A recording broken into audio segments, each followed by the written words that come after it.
আসসালামু আলাইকুম ওয়া রাহমাতুল্লাহি ওয়া বারাকাতুহু।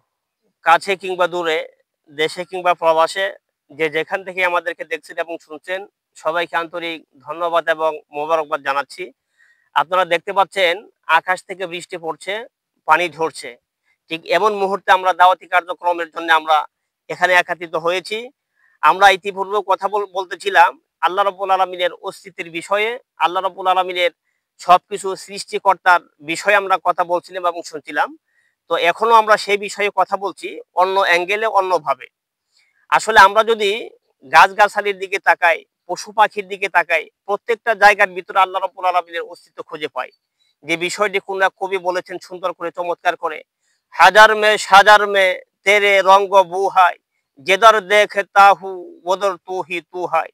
বৃক্ষে পাথরে পল্লবে তোমারই রং তোমারই গ্রান, যেদিকে তাকাই সেদিকে শুধু তুমি তুমি অম্লান।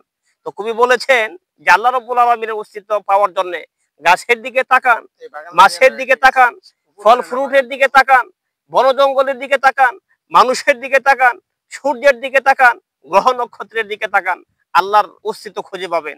আল্লাহ রাব্বুল আলামিন মহাগ্রন্থ আল কোরআনে একই কথা বলেছেন, ফাআইনামা তুআল্লু ফাআইনামা তুআল্লু ফাসান্না ওয়াজহুল্লাহ।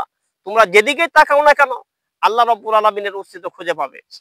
সুতরাং আমাদেরকে এভাবে চিন্তা করতে হবে যে আল্লাহ রাব্বুল আলামিন সবকিছুর সৃষ্টিকর্তা, সবকিছুর মালিক। সুতরাং উনাকে মেনে আমাদের চলতে হবে। অফি কুল্লি শাইইন লাহু আয়াতুন তাদুল্লু আলা আন্নাহু ওয়াহিদুন।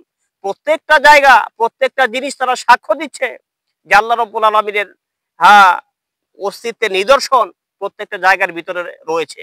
সুতরাং আমরা যদি এভাবে মাখলুকাতদেরকে নিয়ে, আল্লাহর সৃষ্টি জীবদেরকে নিয়ে যদি আমরা গবেষণা করি, তাহলে আমরা পেয়ে যাব।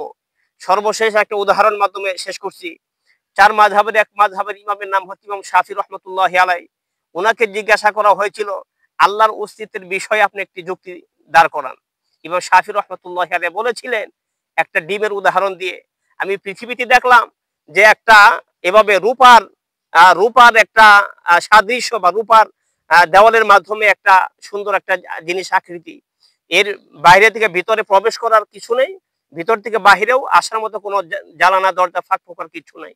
এর ভিতরে আবার আরেকটা দেখলাম যারা স্বর্ণ খচিত, সেখানেও ভিতরে যাওয়ারও কিছু নাই, বের হওয়ারও কিছু নাই। একটু পরে আমি দেখলাম সে দেওয়ালটা ফেটে গিয়ে একটা বাচ্চা বের হইলো। বের হওয়ার সাথে সাথে সে এমন কিছু করা শুরু করলো অভিজ্ঞ প্রাণীদের মতো। সে নিজে খাচ্ছে, নিজে হাঁটতেছে, নিজে চলতেছে। তো সেই মুরগির কথা বলা হয়েছে যে ডিম থেকে যখন মুরগি হয়, সে মুরগি সবকিছু একই ভাবে করে। তো এর মাধ্যমে তিনি বুঝাইছেন যে এটা আল্লাহ রাব্বুল আলামিনের কারিশমা। আল্লাহ রাব্বুল আলামিন এভাবে সৃষ্টি করার মাধ্যমে এই সব কিছু হয়। সুতরাং এখান থেকে আমি বুঝতে পেরেছি আল্লাহ রাব্বুল আলামিন সবকিছু সৃষ্টি করেছেন। তো যাই হোক, যারা দেখছেন এবং শুনছেন সবাইকে আন্তরিক ধন্যবাদ মোবারক জানিয়ে আমরা শেষ করছি। আসসালামু আলাইকুম ওয়া রাহমাতুল্লাহি ওয়া বারাকাতুহু। থাক।